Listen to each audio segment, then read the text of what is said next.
everyone. Welcome back to the Brandon Joe podcast. Today we actually have no guest. How was that for off the cuff introduction, Brandon? It's great. Um, Today, Brandon and I thought we would discuss uh, our different pathways right after graduation, and hopefully give a little bit of insight into people still in graduate school, um, what life kind of looks like once they hand you that diploma.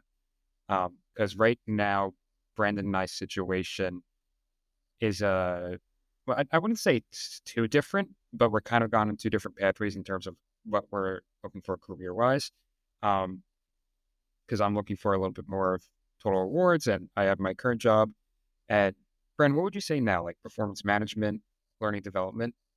Yeah, like learning, OD, those have kind of all been consulting. Those are all been the spaces I've been looking in. So I think you're more focused on that I side, and I'm more focused on that O side to kind of give two different perspectives there for students looking to see what kind of career they want to go down and how to navigate that. Okay, yeah. Now it's coming back to me. But I guess we can get started with what I've been doing for the past 5 months, I guess. What is June? 5 months ago, something like that. So right after we graduated, June 1st, I had a job throughout the school year. And then I had where I currently work is where I interned the previous summer, which is what you'll see with a lot of IO psychology graduates. So for those who are looking into internships, we think it's like the most valuable experience you can get. Uh, and they don't always turn into jobs. Sometimes they do, sometimes they don't. Um, but maybe if you're in like a 2-year master's program, I highly think that that's like something you should be looking for within like the first 6 months. Brandon, do you remember when we were looking at internships, like making up that all those Excel sheets? Yeah, I mean, I'm still doing my Excel sheets, not for internships, but for jobs. But yeah, I remember that, and I think what could be good for us to kind of start laying out here for our listeners is maybe what our first plan of action was post graduation, and then kind of where that led us to right now. So, if you, Joe, want to start off and kind of just kick into what you were kind of looking at, what when you graduated, what was the barrel you were looking down? Because I think everybody kind of gets a little scared when they're going to graduate and what they're going to do. And I think maybe hearing what we saw and then where we're at could maybe give some people some comfort. Yeah. So I always knew I wanted to do something with data.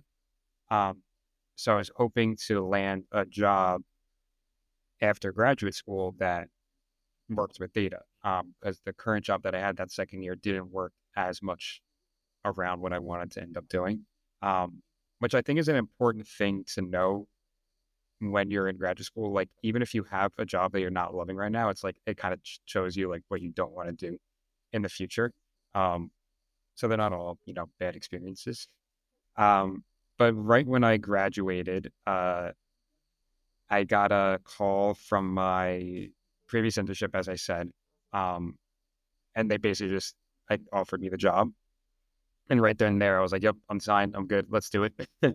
uh, um, it was a moment in my life where I didn't really know what was happening next. So it's not something to be totally worried about.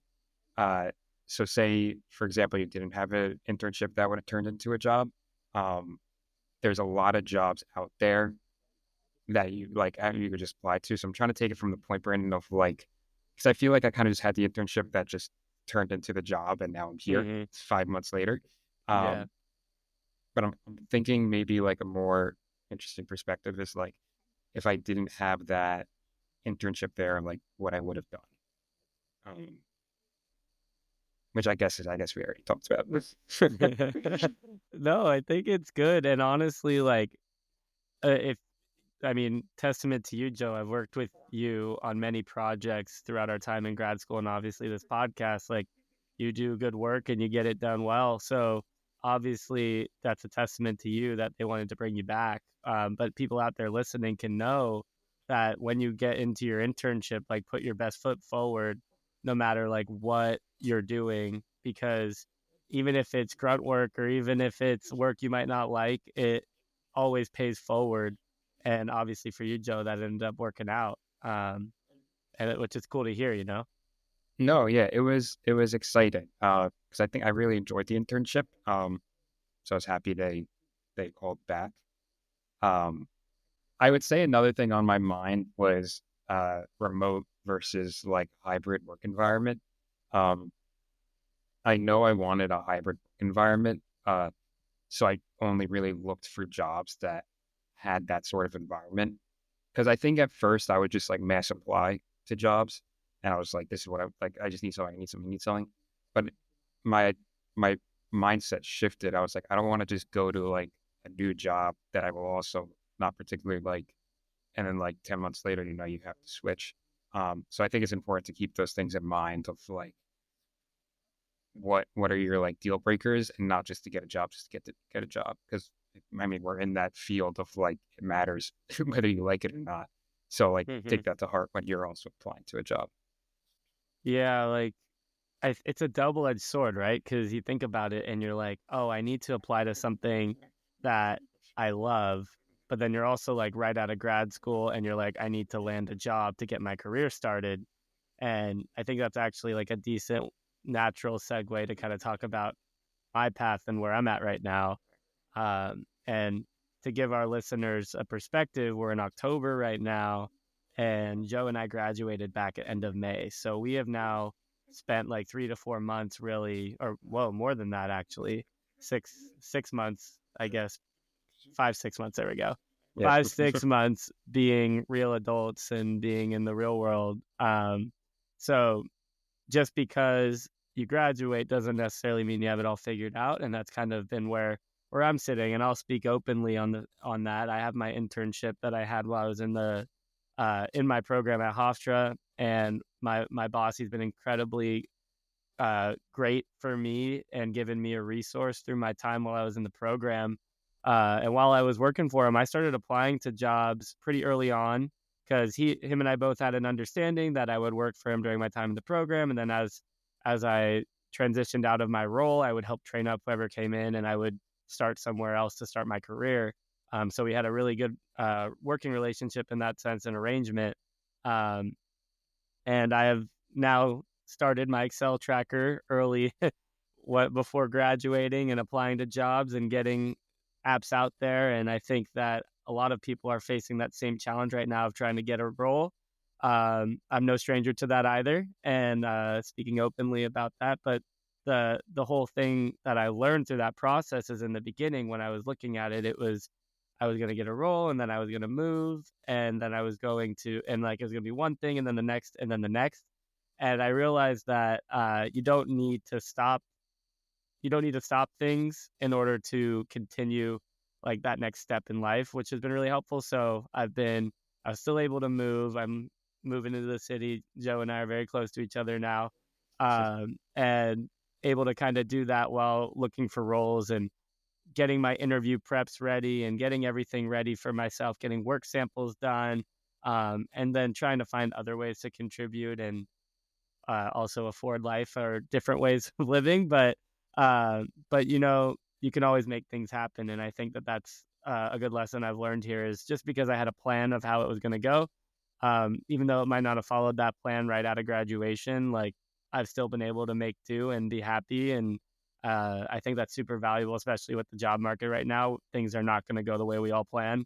And there's not going to be, this isn't the only time it's going to be tough to get a job in our lives. I think what Joe and I are experiencing post graduation are the natural things that people are experiencing at any point in their careers if they want to transition from one role to another, or if or if there's a point where somebody gets laid off. These are all things that we've kind of experienced and are already at our point where we like these lessons kind of transfer over to any point in time that could be helpful, you know? I actually have a question for you, Brandon. Yeah. During your application process, is there anything that you think that's, like, worked the best, whether it's, like, your tracker, whether it's, like, a certain type of prep or, like, a certain type of networking? Like, have you seen something stand out from the others? Yeah. I mean, honestly, we've talked about it on this podcast a lot. Like the networking piece is so important for your careers and in general. And I'm gonna kind of loop my response into that. Joe, you and I have spoken about how we changed how we networked from like our first semester in grad school to how we do it now, in terms of it's not about all these like crazy connections or doing all this stuff. It's really like just authentically showing up as ourselves and making like a strong human connection with the people we talk to and becoming friends. And we've seen that works way better for us and how we do our podcast and how we do our jobs. Um, and I've kind of learned through like my interview process is always do your prep, always be prepared, always get the learnings you need. I've had times where I've had an interview and I wasn't as prepared as I thought I was, and that taught me for the next one that I needed to be more prepared. Um, but also show up as yourself, because we forget about the two-way street of the hiring process. And if you're not showing up as authentically yourself, then there's no way of knowing if that role is actually good for you or not. Um, so that's kind of been the new approach I started taking, where it's like, of course, like not new because I've always been trying to show up as myself, but taking that same mentality that I took for the networking piece into my interview process, where like I want to be myself in the interview. I want that to show.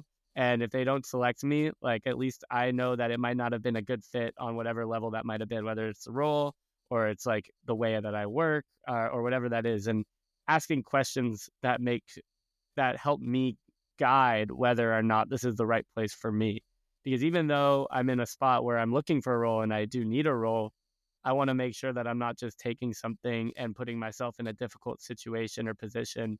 I want to make sure that it's a two-way street. So that authentic showing up as myself, Joe, I think was one of the biggest learnings I've had for the interview process. I think that it's helped me a lot now, and I feel way more confident going into an interview, and that's how I prepare.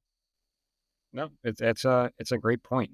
You don't want to you don't want to interview as one thing and then 3 weeks in act how you really are, and then you're like, oh, this actually isn't really the right fit for me. But like, not that you're stuck there, of course, but you just went through all that work.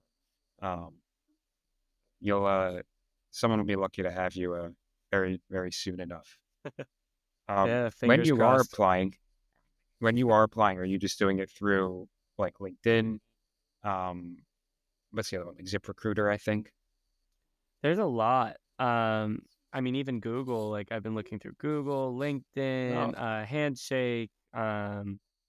There's Indeed. I've looked in all the different places. But I think the what I've learned is LinkedIn is where my network is, and then that was kind of where I gravitated to in the beginning, where I would apply to a role because I saw it on LinkedIn. And then I spoke to some of our professors and some past podcast guests, or both, like Dr. Islam. And perfect. shout out to Dr. Islam, who's been very helpful for me during this process. But spoken to people like that, and they were telling me to use other resources. And that's been super beneficial for me as well. I think one of the roles I'm currently interviewing for, I did not find through LinkedIn. I think I found it just through like generic Googling and jobs or company specific job boards. So, um, one another thing that I learned, and I should have said this in the when you asked me that question, is have like multiple things in the fire. Um, like I right now I've been applying to a lot of roles. I just want to always make sure that I'm not sitting on nothing. I always want to make sure that the ball is in someone else's court, and I've put in all the effort to get myself to a point where like I know I've done enough. And as someone applying to jobs, I think that's super important. Um, and yeah, I mean, it's a process, and you learn a lot. You learn a lot of resilience. And I will say, earlier in my career, I had never not gotten a job, so it's a change of pace to go from like never having a rejection for a role to having 50 to 100 of them.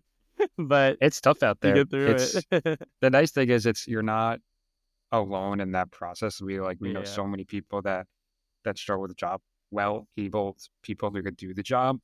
Um, I like your point about the professors. I think they are such a useful resource that people just not like don't want to use, just forget to use.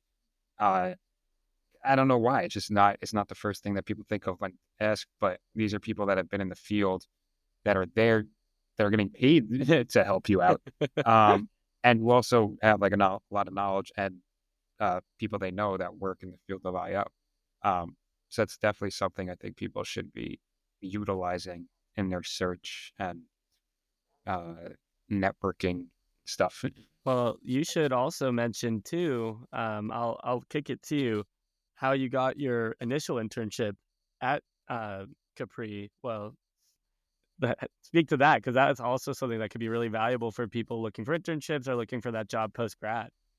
It's actually a really great point. So uh, my the head of my team for my company was an alumni from our PhD program at Hofstra. And it's Podcast also, guest. and yes, episode Eight. Mhm. eight, yeah. Um, there's such a great resource, the alumni from your program. Um, Not only because they know people in the field, but they've also been in your shoes, like your exact shoes, like graduating from that program and trying to find a job. Uh, so more than likely, you're going to get a response, and even more than likely is that some of your professors or the people in the field know them that can like go the extra mile and help connect you with them. So one of my whenever I'm talking to people who are looking for jobs, friends or family, other people in our program, you can just go down on LinkedIn or you can go down on the Hofstra website or whatever school that you're at, and just go on like the alumni board, and you can just see who graduated from your program and just message them. Not even looking for a job, but just looking at like what they do. Do they like it? How do they land their job? And you kind of start compiling all this information from all these different people, and you can use it to find like a trend and like, oh, like a lot of people did this and it was helpful and maybe it works for you too, or a lot of people did that. It's the most useful thing ever. So I met um, the head of our team at a networking event, for like the ones that our schools put on once a year. Houndstooth, rest in peace. Yeah, no, we're gonna miss that part. Uh, it was fun. But and then it kind of just exploded from there. From there, we uh, one of our professors put me in contact with the company. Um, got the internship through that, and then got the return offer uh, after that. So I think we kind of touched upon that. I think that's usually how it happens for some internships that you can kind of return as like a full time analyst or associate or whatever the title is. But definitely utilize the alumni. It is probably one of the most important things that you could do when you're early in your student life. Yeah, and I'm actually gonna piggyback off of something JP Elliott told me. Shout out to him and the Future of HR podcast. I met up with him when I was visiting Texas, and uh, one of the things that he spoke about was reaching out to your connections and like talking to them and just getting to know them and like that was something that I spoke to him about and I mean I was doing that when I was meeting with him, which was also very beneficial because he gave me a lot of really good advice and also it helps you kind of stay relevant, so when you are looking for a role people know and if they ever see something come across their way like they might think of you, so building up those connections and nurturing those connections like an alumni or like a professor, or even people within your cohort, can all be really valuable to kind of help out your career and like kickstart it because that's what I've been doing too. It's like I've had calls with people or chats with people or going to networking events just in the meantime, uh, because even though I might not have something in this moment, if something ever comes across one of their desks and they see it, maybe they'll think of me, maybe they won't, and that's okay. Um, and I think it's also really helpful to keep nurturing those relationships because think of your best friends in your life. Like they didn't become your best friends because you didn't talk to them all day. Like it's the same for like a connection that you make uh at like a networking event or through school. Like you want to make sure you're keeping up and maintaining those relationships. Yeah, it's a very valid point. I mean, we brought it up so many times throughout this podcast about like the importance of networking, and like everyone's bit of advice is about networking. Uh, because it's funny, you talk about selection, the selection process and how to make it valid and reliable, and then it's about who you know, Right? which is it's just the funny IO thing. But hopefully, some of these little tidbits of advice help our soon to be master's graduates in IO psychology. Uh, it's not the easiest thing in the world to get a job, but it's possible, and you want to try to do everything in your power to make the most of your skill set and show people what you could really do and what you learned. Yeah, 100%. And Joe and I wanted to use our platform to kind of give you guys uh I guess a look into what we experienced or what we are currently experiencing that help to kind of help guide or at least give any solace to people who are maybe having a tough time. You're not the only one out there. There are some people struggling to look for roles, and I know I'm not the only one either. But sometimes hearing those stories might make you feel a little bit better, and also too to let you know that like if you do have a role while you're in a program, it's just as likely that you could continue with that role with the example that Joe provides with his current situation. So there's a lot of different alternatives out there, and just because this is how it's going for Joe and I, it could be completely different for someone else. But hopefully, this can give you some comfort. And Joe and I are always here if you have questions and want to ask us about anything else from our post graduation journey, or even during our time at Hofstra, or even before. We're always happy to talk about it. We talk to our guests all the time, and Joe, I'm realizing we haven't really explained much of our situations on here too often. No, it So was it's a great funny. idea. It was a really great idea, Brandon. Yeah, no, I think it was some good bits of advice. I would everything that we said here, I would tell someone off the podcast. So yeah, I hope you guys can use some of it to your advantage. See you guys in 2 weeks.